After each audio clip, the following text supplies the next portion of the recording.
की अहम बैठक हुई। मुख्यमंत्री पुष्कर सिंह धामी की अध्यक्षता में बैठक की गई, अहम मंथन हुआ।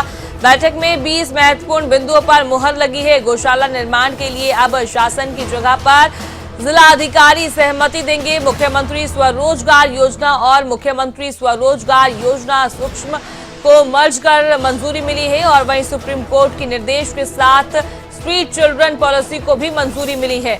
बैठक की गई, मंथन किया गया और 20 जो है उन सभी चीजों को मंजूरी दे दी गई है। बैठक के अंदर 20 महत्वपूर्ण बिंदुओं पर मुहर लगी है, मंजूरी दे दी गई है। गौशाला निर्माण के लिए अब शासन की जगह पर जिलाधिकारी सहमति देंगे। सुप्रीम कोर्ट के निर्देश के साथ स्ट्रीट चिल्ड्रन पॉलिसी को मंजूरी दी गई है। उत्तराखंड में आज धामी कैबिनेट की अहम बैठक थी। बैठक के अंदर कई अहम मुद्दों पर चर्चा की गई और वहीं आपको बता दें कि ये जो बैठक थी मुख्यमंत्री पुष्कर सिंह धामी की अध्यक्षता में की गई। 20 महत्वपूर्ण बिंदुओं पर आज मुहर लगाई गई है। अहम बैठक रही है। गौशाला निर्माण के लिए अब शासन की जगह पर जिलाधिकारी सहमति देंगे। ये अहम बैठक रही धामी कैबिनेट की। कई अहम बिंदुओं पर चर्चा की गई। 20 महत्वपूर्ण बिंदुओं को जो है मंजूरी मिल गई है। इस बैठक के अंदर मंथन किया गया। मुख्यमंत्री पुष्कर सिंह धामी की अध्यक्षता में बैठक की गई। धामी कैबिनेट के अहम फैसले क्या कुछ रहे उस पर बात कर लेते हैं। ऊर्जा विभाग में यूपीसीएल की व्यवस्था की जो है सुधार को लेकर चर्चा की गई। उत्तराखंड में बड़े पोल्ट्री फार्म बनाने के लिए लाई गई है नीति। अब जो है बड़े पोल्ट्री फार्म बनाए जाएंगे, नीति को मंजूरी मिल गई है। पहाड़ में पोल्ट्री फार्म खोलने के लिए 40% की सब्सिडी को लेकर भी चर्चा की गई और मंजूरी दी गई। मुख्यमंत्री राहत कोष की धनराशि अब सभी बैंक में रखी जाएगी और गौशाला निर्माण की जिम्मेदारी अब जिला स्तर से की जाएगी।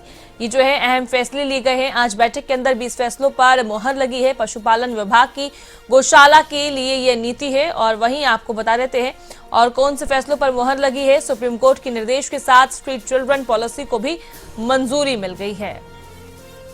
मुख्यमंत्री स्वरोजगार योजना और मुख्यमंत्री स्वरोजगार योजना सूक्ष्म को दर्जा मर्ज कर दिया जाएगा और वहीं पर्यटन विभाग टेक्निकल पार्टनर के जरिए ड्राइंग, डिजाइनिंग, इंटीरियर और इन सभी चीजों को मंजूरी दी गई है। जमीनी रजिस्ट्रेशन के लिए वर्चुअल माध्यम से कार्य हो सकते हैं।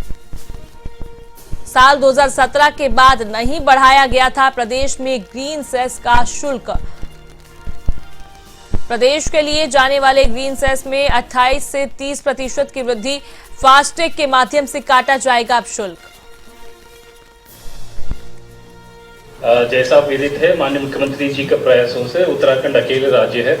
पहले हम 5 रुपए देते थे यहाँ पर गोवंश को रखने के लिए। आज की तारीख में पूरा देश में सबसे अधिक सिर्फ उत्तराखंड में 80 रुपए प्रति गाय दिया जाता है।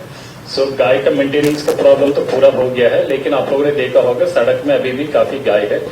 उसको गौशाला को अंदर लाने के लिए पिछले साल एक नीति बनाई गई थी।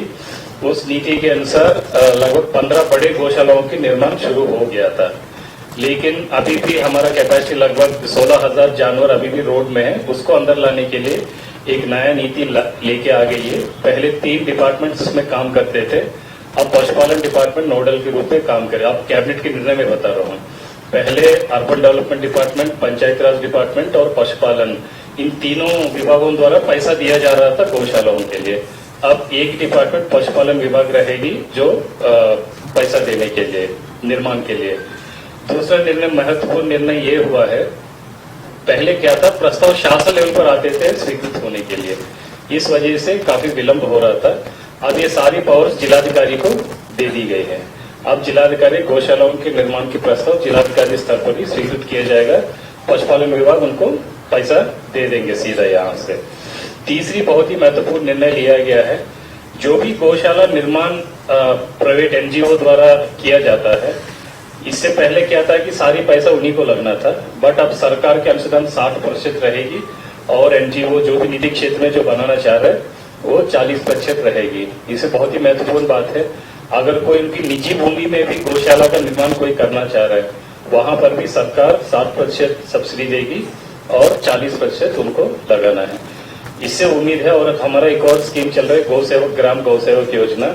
अगर ये सबसे अच्छा अगर हो जाएंगे, इम्प्लीमेंट हो जाएंगे, तो मुझे उम्मीद है कि 1 साल के अंदर जो भी जानवर रोड में जो घूम रहे हैं ये सब सुरक्षित जगह पर पहुंच जाएंगे। माननीय मंत्रिमंडल की बैठक में हम लोग आज ब्रीफिंग के लिए यहाँ पे आए हुए हैं, तो एक एक करके मैं आपको इसके बारे में अवगत कराऊंगा।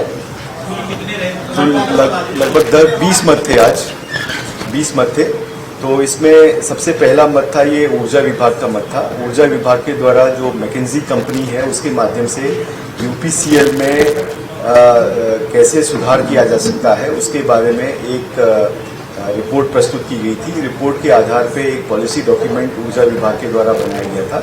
उसी का आज माननीय मंत्रिमंडल के सम्मुख प्रस्तुतिकरण किया गया, जिसमें खासतौर पे जो यूपीसीएल के जो टीएनडी